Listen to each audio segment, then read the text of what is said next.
A millionaire paid for the groceries of a starving woman and her baby. The next day, upon returning to the same supermarket, he discovers something that leaves him paralyzed. William Brown woke up every day at the same time, 7 o'clock in the morning, as if the silence of his empty mansion summoned him to a routine that had become almost automatic. The mansion, built on the outskirts of a major city, was imposing and carried the marks of a history that no longer existed. Every room, every piece of furniture, every painting on the walls seemed to tell the story of Elizabeth's absence, his wife, who had passed away nearly a decade ago. Since her departure, the house had become an untouched sanctuary where time seemed frozen, preserving the past with a melancholic precision.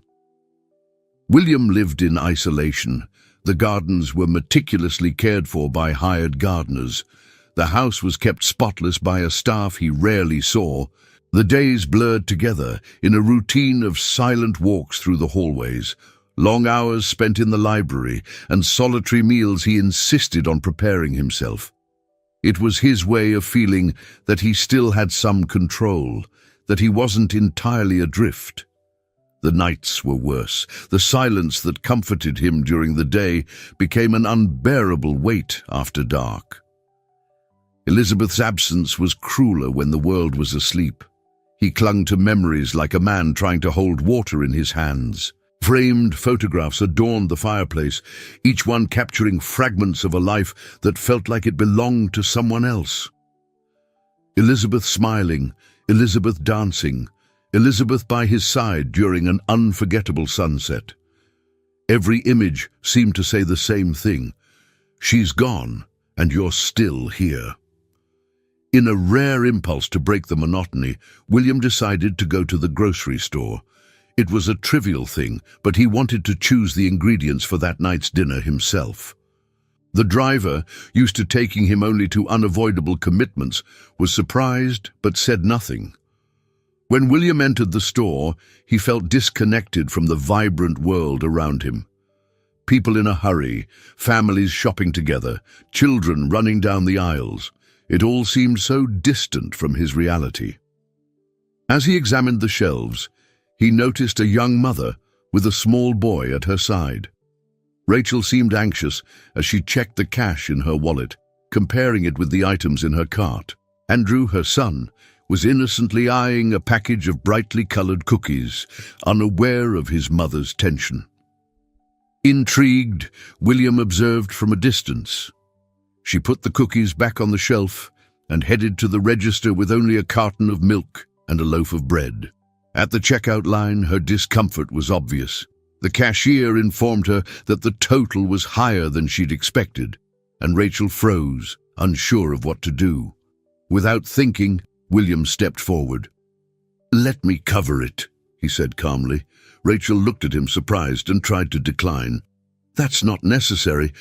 I'll just get something else," she said, clearly embarrassed. "I insist," William replied, handing some bills to the cashier. The clerk accepted without hesitation, and the transaction was completed. Rachel thanked him repeatedly, visibly emotional. Andrew, clutching the loaf of bread with both hands, looked up at William with an innocent smile and said, "Thanks, mister." Andrew's smile struck William like a ray of sunlight breaking into a dark room. He didn't know what to say.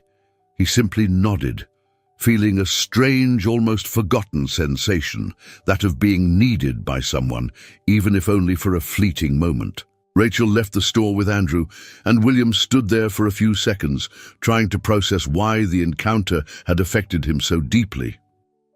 He returned home that night, but the silence felt different. For the first time in years, something had shifted, even if only slightly. During dinner, the image of Rachel and Andrew lingered in his mind. He wondered who they were, where they came from, and why he felt so drawn to the simplicity of that moment.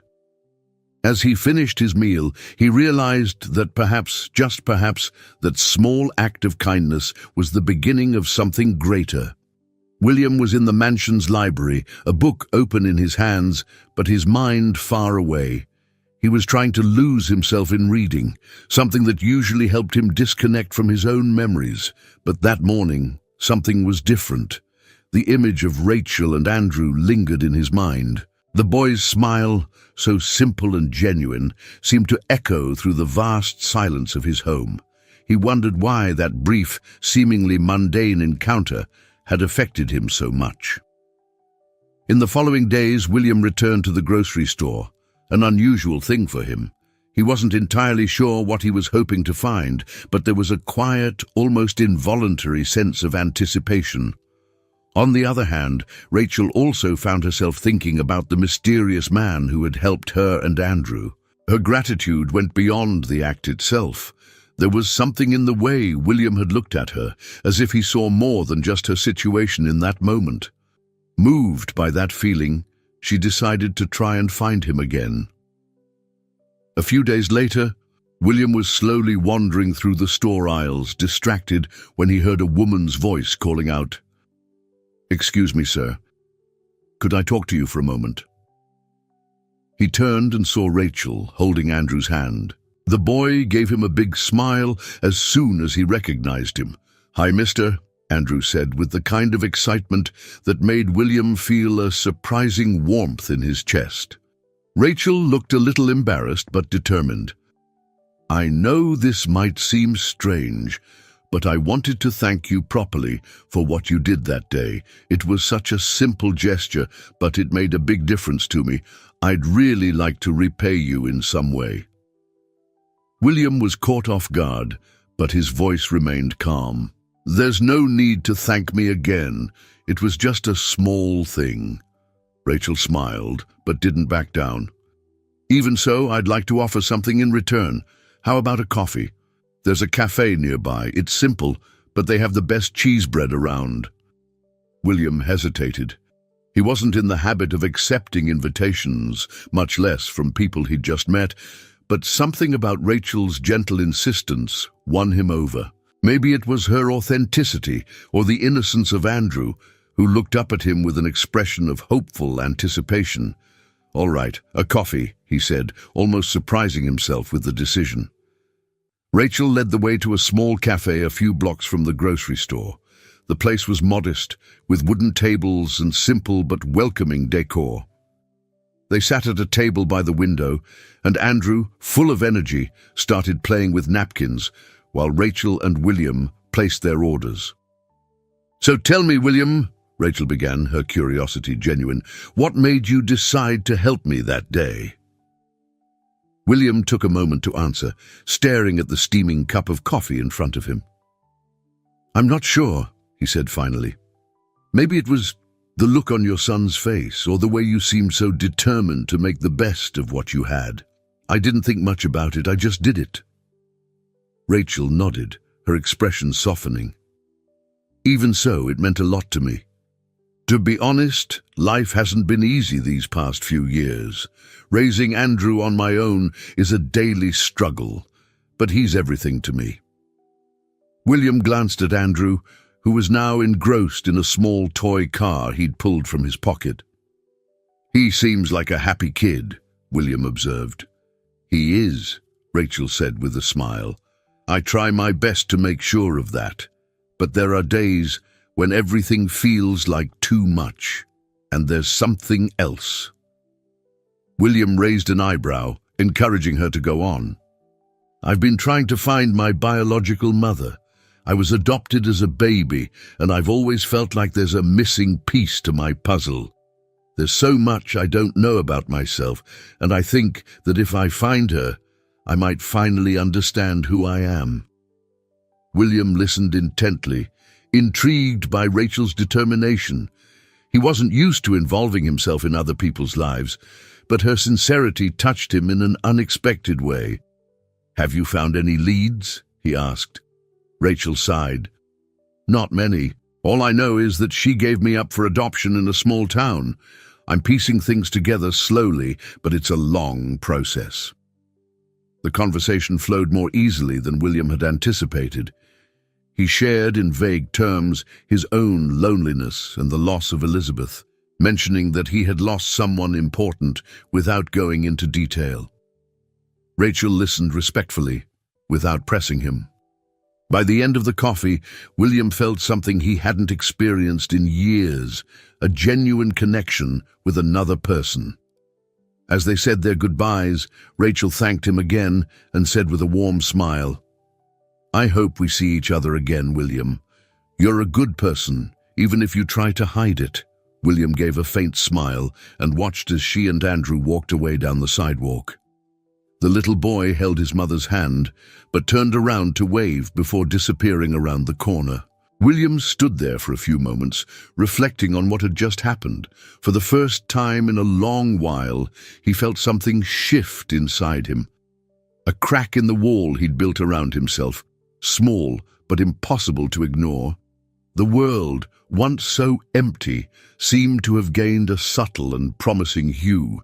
The relationship between William, Rachel, and Andrew became more natural as the days passed. What began as occasional encounters at the grocery store turned into regular visits to William's mansion, initially at Rachel's insistence and because of Andrew's excitement. The boy loved exploring the vast garden and running through the silent hallways of the house. For William, their presence was like a breath of fresh air. Andrew's laughter filled the empty spaces with an energy he had forgotten how to feel. Rachel, with her optimistic and resilient nature, brought candid conversations that made William feel more human, less isolated. He started sharing small moments from his day, the books he was reading, the stories he had collected over his long life. But he avoided talking about Elizabeth, preferring to keep that part of his history sacred and untouched. During one of their visits, as Rachel and Andrew sat in the living room enjoying tea, she casually brought up her search for her biological mother. "I don't know much about her, but I've discovered a few things over the years," Rachel said, while Andrew played with a toy car on the rug. "My adoptive dad told me my mother was very young when she had me. She lived in a small town and didn't seem to have many options. I was given up for adoption as soon as I was born." William listened intently, though his expression remained neutral. "Have you made any progress?" he asked, keeping his tone casual. "A few clues, but nothing concrete yet.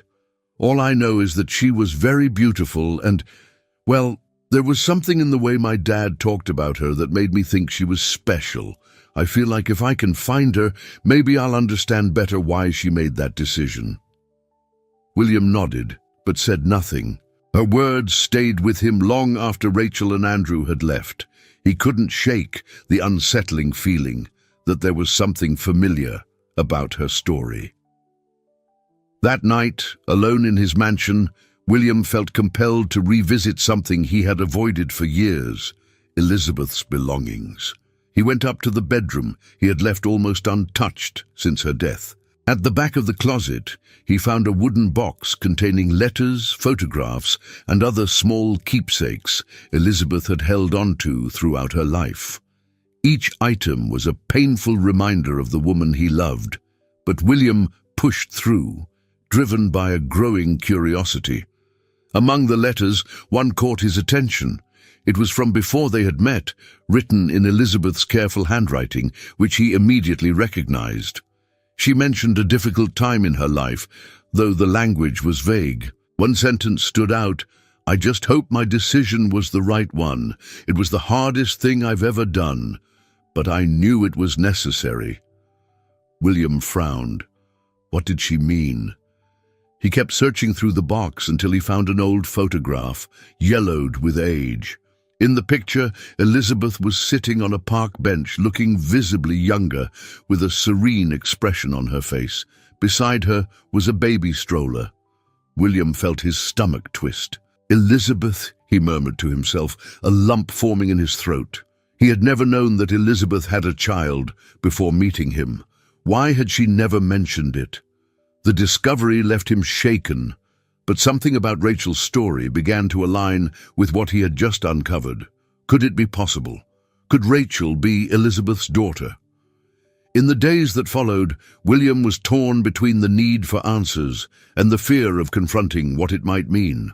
He tried to act normal when Rachel and Andrew visited the mansion again, but his mind was preoccupied with the possibility. He began to observe Rachel more closely, searching for traces of Elizabeth in her face, her gestures, her smile. The more he looked, the more the resemblance seemed undeniable. The shock made him withdraw. For the first time since meeting Rachel and Andrew, he felt the urge to isolate himself again.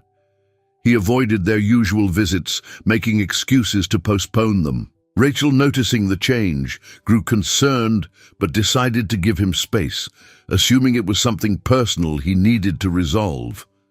William knew he needed answers, but didn't want to confront Rachel without concrete proof. Hiring a private investigator seemed like the best option.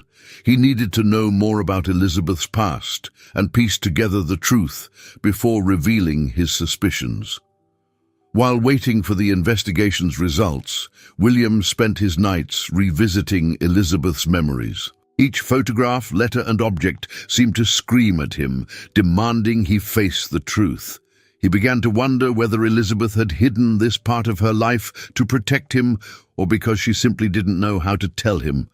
The uncertainty gnawed at him, but one thing was clear: he couldn't ignore what was happening. For the first time in years, William felt like he was on the brink of something that could change everything. He just didn't know yet whether it would be for better or worse. William hadn't slept for days. The weight of his suspicions and the newly uncovered memories followed him like a constant shadow. Hiring a private investigator had been a difficult decision, but it was necessary. He needed concrete proof before confronting Rachel with the possibility that Elizabeth, the woman he had loved, was her biological mother. While waiting for the investigator's findings, William tried to act as normal as possible. Rachel and Andrew continued visiting the mansion, filling its spaces with a joy he hadn't felt in years. Andrew ran through the hallways as though they were a playground, while Rachel offered to help with small tasks, bringing a sense of normalcy to William's inner chaos. But he could hardly look at Rachel without feeling a lump in his throat.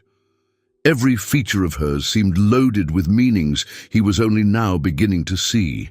Her smile reminded him of Elizabeth. The way she tilted her head when she was lost in thought was so familiar it hurt. One afternoon, as Rachel played with Andrew in the garden, William's phone rang. It was the investigator. "Mr. Brown, I have the information you requested," the man said, his tone professional but heavy with a gravity that made William's heart race. "What did you find?" William asked, his voice tense. Rachel is, in fact, Elizabeth's biological daughter. Records confirm that Elizabeth gave birth in a small town. Shortly afterward, the child was given up for adoption. It appears this was done with the help of a local agency that ensured the parents' privacy.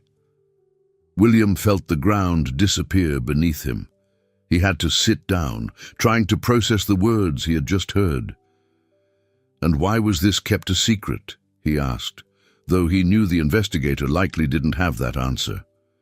There are no records explaining the motivation. What we do know is that Elizabeth never formally registered the child. It seems to have been a very private, perhaps even impulsive decision. William thanked the investigator and ended the call, feeling adrift in a storm of emotions. On one hand, there was the joy of discovering a new connection to Elizabeth, a part of her that still existed in the world. On the other, there was the pain of realizing she had never trusted him enough to share this secret. That night, he decided it was time to tell Rachel. She deserved to know the truth, and he needed to face the consequences of this revelation, no matter how difficult. When Rachel arrived with Andrew the next day, William suggested they have a private conversation. Sensing the seriousness in his tone, Rachel asked Andrew to stay in the living room while they went to the study. Rachel sat in an armchair, looking at William with a mix of curiosity and concern. "What's going on, William? You seem serious." He hesitated for a moment, then took a deep breath and began. "Rachel, I've recently discovered something that could change a lot. It's about Elizabeth." Rachel's eyes widened. Elizabeth? Your wife? Yes, he replied. I found some of her things and also looked into her past. What I discovered is that Elizabeth had a daughter before she met me. Rachel was silent, her face full of surprise. A daughter? You never knew about this? Never. Elizabeth never mentioned it, but I'm almost certain that this daughter is you. The silence that followed was so heavy it seemed to suffocate them both. Rachel opened her mouth to respond, but closed it again, as though she couldn't find the words. Then, suddenly, she reached into her bag and pulled out an envelope. I have something to show you too, she said, her voice trembling. William watched her closely as she opened the envelope and took out a few papers. It was a copy of her adoption records. On the document, the name of the biological mother was clearly listed, Elizabeth Ferreira. I found this yesterday, Rachel explained. My adoptive father kept these documents for years and only recently gave them to me. When I saw her name, I didn't know what to think. William took the papers with trembling hands, confirming what he already knew deep in his heart. He handed them back to Rachel and leaned back in his chair, closing his eyes for a moment. So it's true, he murmured. You're Elizabeth's daughter. Rachel was visibly shaken. She looked at William, trying to process everything. Why didn't she ever come looking for me? She asked, her voice filled with pain. Why didn't she tell you about me? I don't know, Rachel, he replied honestly. Maybe she thought it was what was best for you at the time. Maybe it was something she couldn't bring herself to face. But what matters now is that you are part of her, and that makes you a part of me too. Tears streamed down Rachel's face, and for the first time in years, William felt his own emotions overflow. He stood and took a step toward her, hesitating for a moment before placing his hand over hers. Elizabeth loved deeply, he said, and somehow I think you found your way back to her, even if it's too late. The revelation brought William and Rachel closer in ways neither of them had expected. There were still unanswered questions, but for now they were both determined to honor Elizabeth's memory and build a new bond based on the truth that had finally come to light. The revelation that Rachel was Elizabeth's daughter left deep marks on both William's and Rachel's lives. They both needed time to process this new reality, but at the same time, they felt their bond had transformed. William, once accustomed to the solitude and silence of his mansion, now found his days filled with a new energy. The presence of Rachel and Andrew brought color to a world that had long been gray. The days following the revelation were marked by long and emotional conversations. Rachel had countless questions about Elizabeth, and William did his best to share memories, stories, and small details he had never imagined anyone would care to hear. She listened intently, absorbing every word, as though filling in the missing pieces of a puzzle she had been trying to complete for years. William, in turn, began to see Rachel as more than just a connection to Elizabeth. She was a strong, resilient woman, and her presence brought a warmth he hadn't experienced in years. Andrew, with his infectious energy, had become the center of attention in the mansion. The boy ran through the gardens, asked curious questions, and sometimes simply sat beside William as if he already considered him part of the family. Despite the positive atmosphere, the transition wasn't without challenges. William still grappled with the ghost of Elizabeth's absence and the guilt of not knowing about Rachel sooner. He questioned whether he had failed Elizabeth, whether he could have been a more attentive husband. Rachel, on the other hand, faced her own internal struggle, trying to reconcile the budding love she felt for William as a father figure with the pain of never having known her biological mother. One day, while walking through the garden, Rachel brought up a subject she had avoided since the revelation. "Do you think Elizabeth would have accepted me?" she asked, looking at the flowers around her, avoiding William's gaze.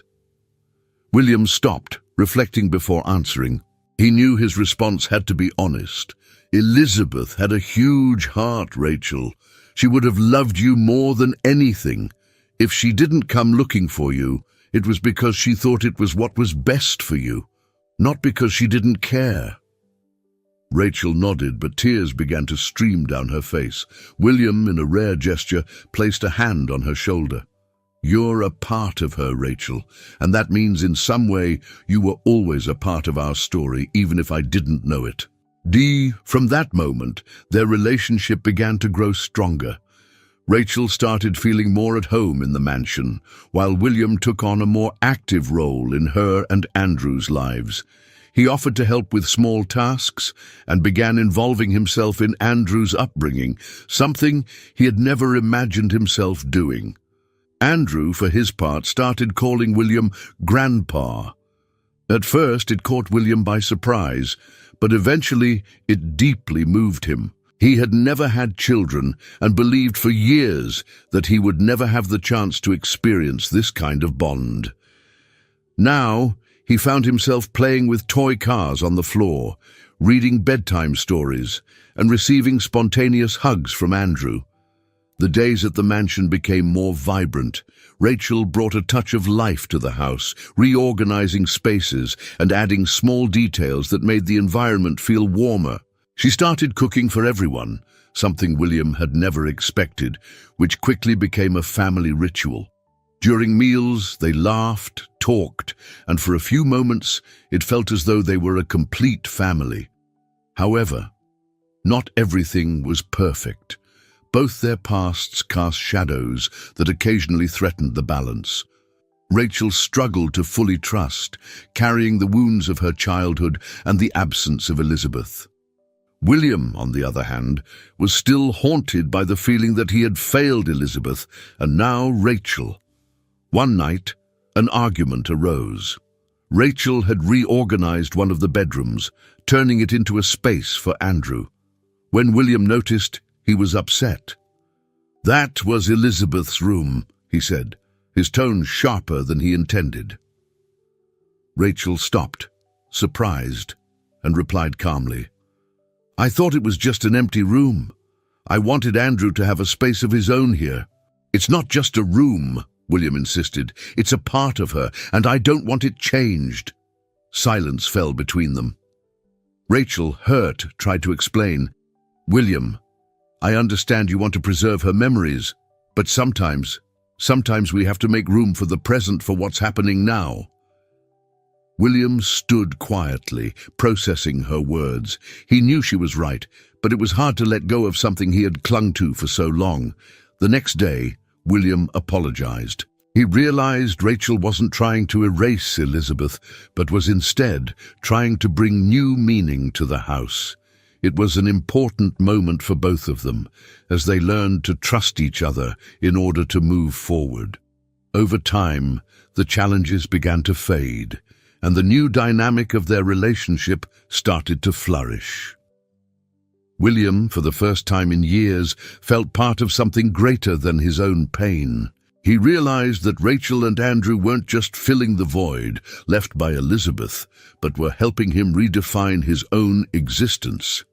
Their presence became a constant reminder that life is about new beginnings, and William, little by little, began to allow himself to truly live again. Autumn had arrived, covering the mansion's gardens with golden leaves, swaying gently in the breeze. William, however, barely noticed the change in seasons. He spent his days feeling an increasing fatigue, a weakness he could no longer ignore. Concerned, he decided to visit his doctor, something he had avoided for years. The diagnosis was devastating, an advanced, inoperable brain tumor. The doctor's words echoed in his mind like a final verdict. He had months, perhaps weeks, and there was nothing to be done except for palliative care. The news crushed him, and his first reaction was silence. He returned home, a man adrift, carrying a weight that felt impossible to bear. For days, William withdrew again, avoiding Rachel and Andrew. The boy's laughter, which had once brightened his days, now seemed a cruel reminder of what he was about to lose. Rachel noticed the change, but respected his space, waiting for him to be ready to share what was troubling him. Finally, on a rainy afternoon, while Andrew napped in one of the mansion's bedrooms, Rachel found William in the library.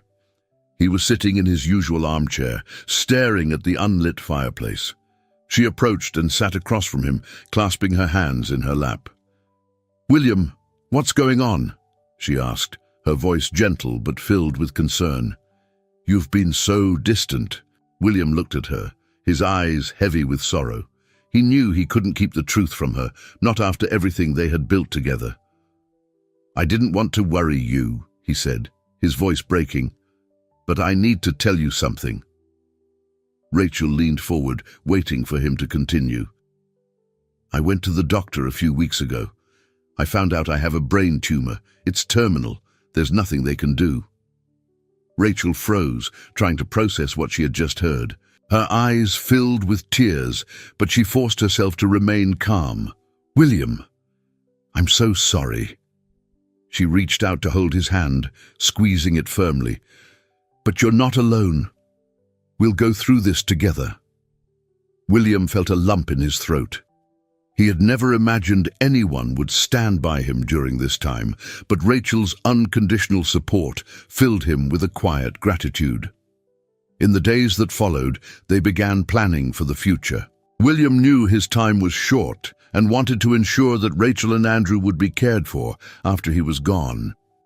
He contacted his lawyer and began revising his will, leaving the majority of his fortune and the mansion to Rachel, with the condition that she use the resources to care for Andrew and carry on Elizabeth's legacy in some way.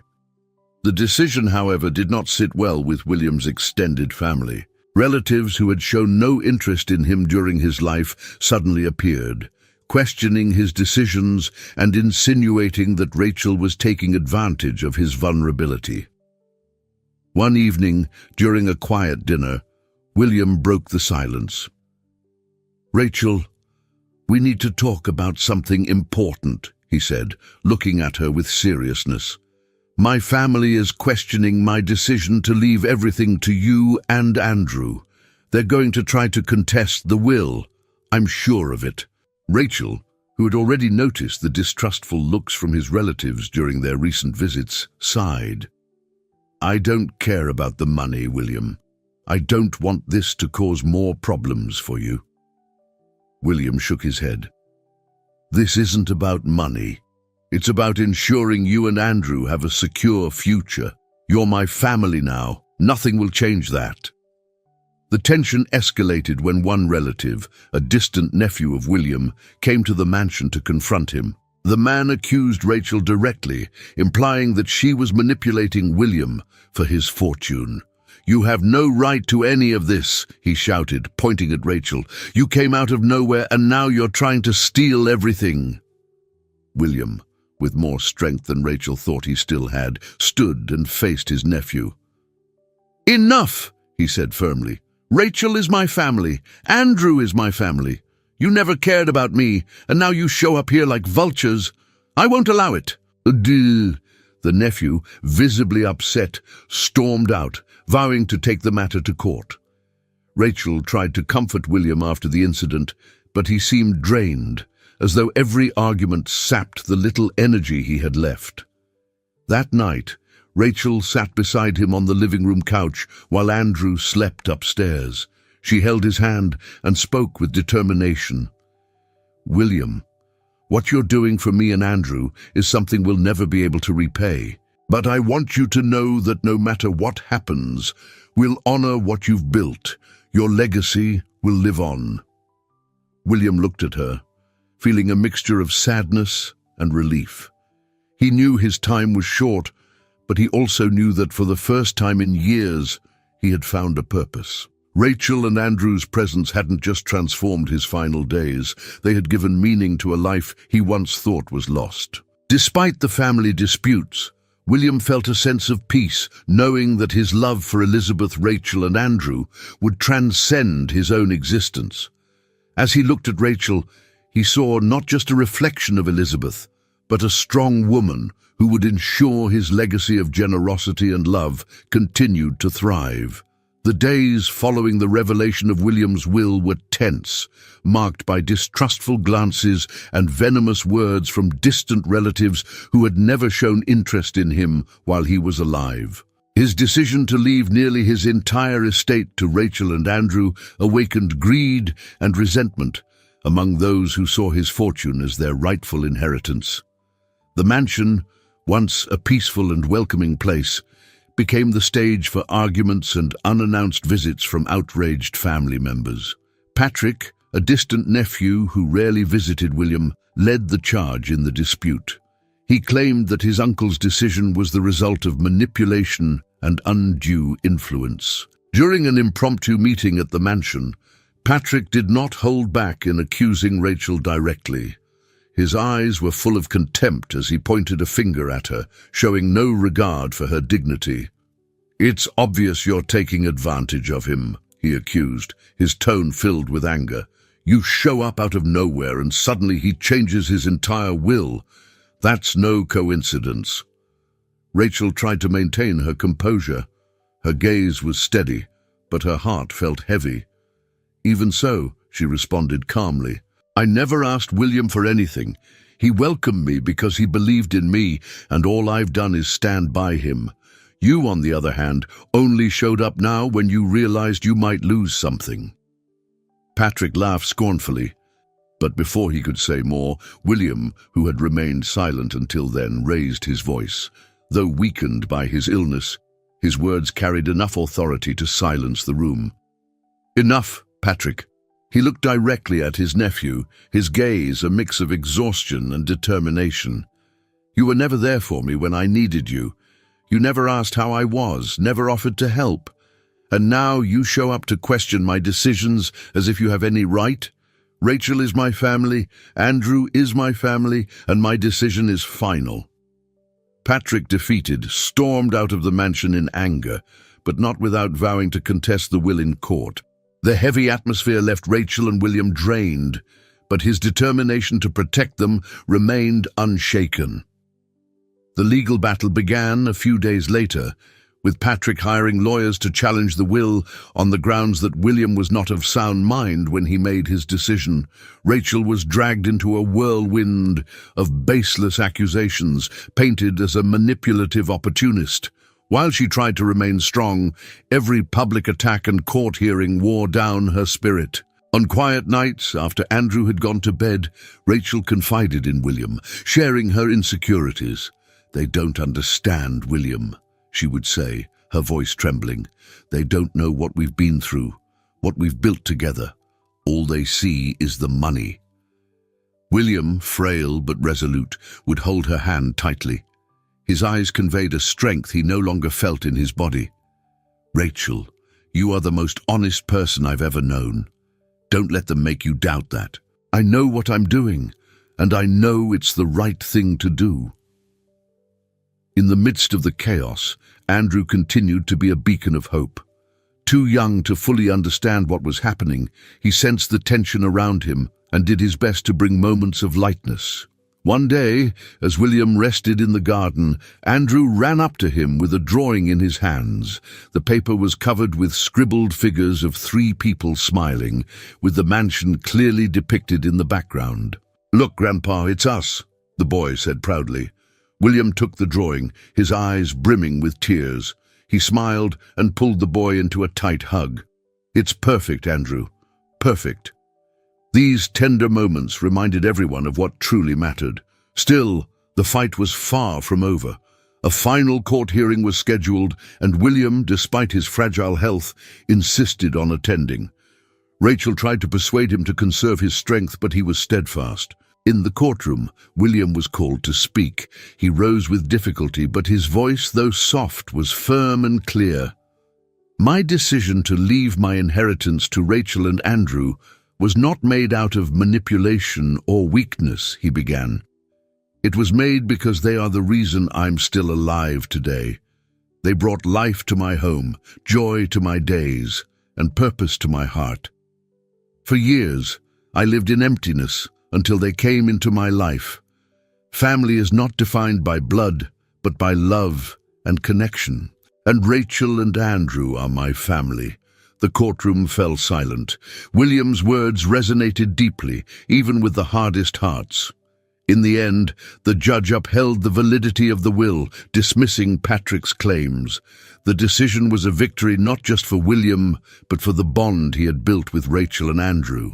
Back at the mansion, Rachel and William sat together in the living room, watching Andrew play with toy cars on the rug. Rachel turned to William, her eyes full of gratitude. "Thank you for everything, William, for believing in me, for taking us in."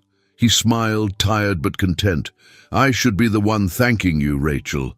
You've given me something I thought I'd never have again. A family, and that's worth more than any fortune." As the fire in the hearth cast soft shadows on the walls, William felt a peace he hadn't known in years. He knew he had done the right thing. Rachel and Andrew were protected, and the legacy he and Elizabeth had built would live on through them. It was a moment of triumph, not just over those who doubted him, but over the emptiness that had dominated his life for so long. The morning was calm and quiet, save for the gentle rustle of leaves swaying in the wind across the mansion's vast garden. Rachel sat beside William, who rested in his favorite armchair in the living room, wrapped in blankets. His breathing was slow but peaceful. Nearby, Andrew was drawing on sheets of paper, while sunlight streamed through the large windows, warming the room.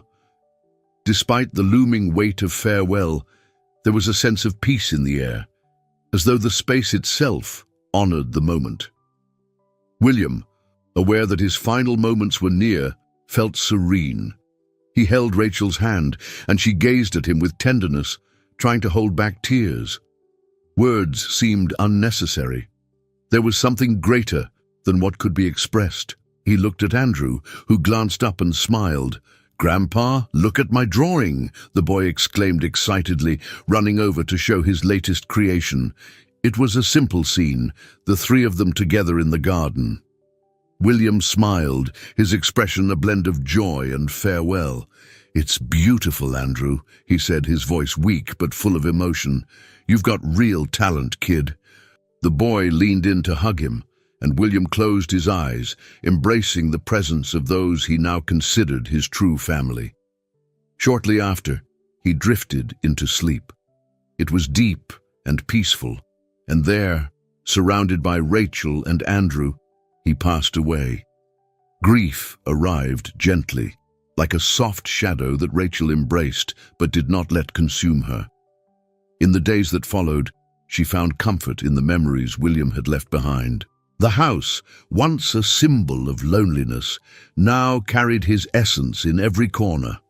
Andrew, still too young to fully grasp William's absence, often reminisced about their time together, fondly mentioning his grandpa.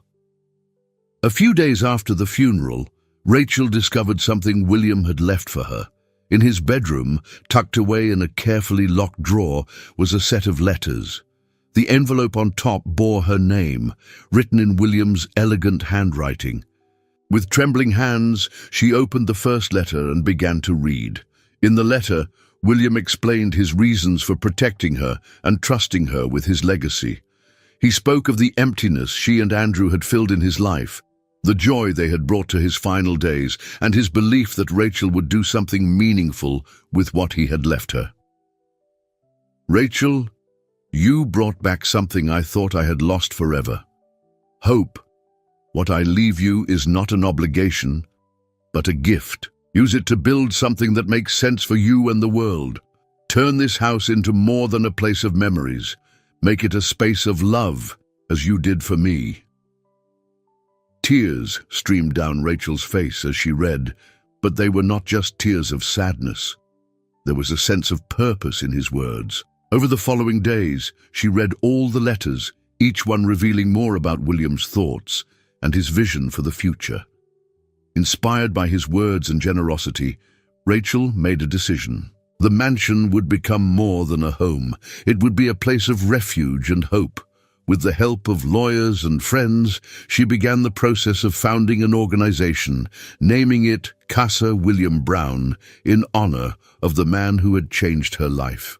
The project started small, offering temporary shelter to single mothers and children in vulnerable situations. Rachel transformed the mansion's bedrooms into cozy living spaces, and the grand hall became a communal area where families could gather, learn, and share their stories. Every corner of the house was adapted to provide comfort while preserving the warmth William had cherished. The community quickly embraced the initiative. Donations began pouring in, and volunteers offered their help. William's name became synonymous with generosity, and his story inspired others to get involved. Before long, Casa William Brown grew into a symbol of hope for many families. Rachel, with her determination and passion, led the project, always keeping William's memory alive in every decision she made. Andrew, meanwhile, grew up surrounded by this atmosphere of love and compassion. Watching his mother transform lives, he understood, even as a child, the impact of William's legacy. The boy, who once drew pictures of their family together, now sketched the families who came to the house, seeking a new beginning. Years later, on a quiet afternoon, Rachel walked through the mansion's garden, now teeming with life, with children running and mothers chatting in small groups. Andrew, now a teenager, was helping volunteers organize a community event. Rachel paused for a moment, looking around, and felt the same warmth she had felt on the day William held her hand for the last time. She knew he would be proud. His love, compassion, and vision lived on, not just in Casa William Brown, but in the lives of everyone it touched. For Rachel, this was the true legacy of love he had left behind, something that transcended time and could never be forgotten. The years transformed the garden of Casa William Brown into a vibrant space of life and hope. Andrew, now a grown man, strolled through the grounds, watching children play and mothers chat beneath the shade of the trees. The once silent mansion, which had echoed with solitude, was now filled with laughter and joy from the many lives that had found a fresh start there. Andrew had become the heart of the organization. In his 30s, he took over the management of Casa William Brown with the same passion his mother, Rachel, had shown from the beginning. His presence was marked by a blend of determination and kindness, traits he had learned from the two people who had shaped his life, Rachel and William. As he walked through the hallways, now adorned with colorful murals created by the children, Andrew remembered the first time he had stepped into the mansion as a boy. Everything had seemed enormous and intimidating, but William had made him feel at home from the start. Every detail of the mansion held a memory, an echo of the moments they had shared together. William's legacy was everywhere, not just in the mansion's walls, but in the actions that upheld the house's purpose. Andrew had grown up hearing stories about William's determination and love. Rachel made sure to keep his memory alive, recounting the moments that had transformed their lives and motivating Andrew to follow the same path of compassion and generosity. Now, as director of the Casa, Andrew devoted his life to expanding its reach. Under his leadership, the organization grew, forming partnerships with other institutions and launching programs for professional training, psychological support, and social integration. He was often invited to speak at events where he shared the story of how Casa William Brown was born from the altruistic act of a man who, even in his final days, chose to believe in the power of human connection. After one such event, Andrew was approached by a young mother who had been a beneficiary of the Casa years earlier. She hugged him, her eyes brimming with emotion. "You saved my life, Andrew. And it all started with him, didn't it?" she said, referring to William. Andrew nodded, smiling, though he felt the emotional weight of her words.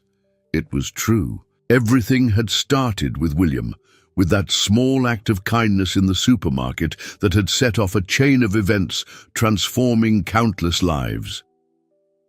That evening, back at the mansion, Andrew climbed the stairs to William's old study, preserved as a space for memory and reflection. He sat in his grandfather's armchair, looking at the photograph that had always rested on the desk. Elizabeth, William, Rachel, and himself. Holding the frame in his hands, Andrew smiled, remembering how William used to call him "my boy," and how safe he had always felt by his side. Andrew's thoughts turned to everything he had learned from William.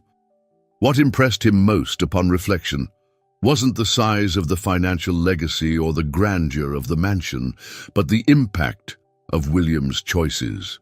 He had shown that human connection was more important than any wealth, and that a single act of love could transform not just one life, but many.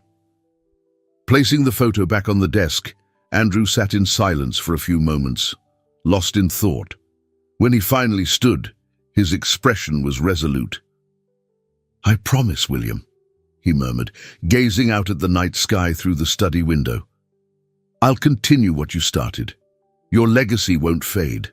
As long as I'm here, as long as the casa is here, your love and generosity will keep changing lives." Outside, the garden was lit by the small lights Rachel had installed years before, creating a magical atmosphere at night. Children were still playing, their laughter echoing across the property, and Andrew felt an indescribable peace as he watched them. He knew he was exactly where he was meant to be, doing what he was meant to do.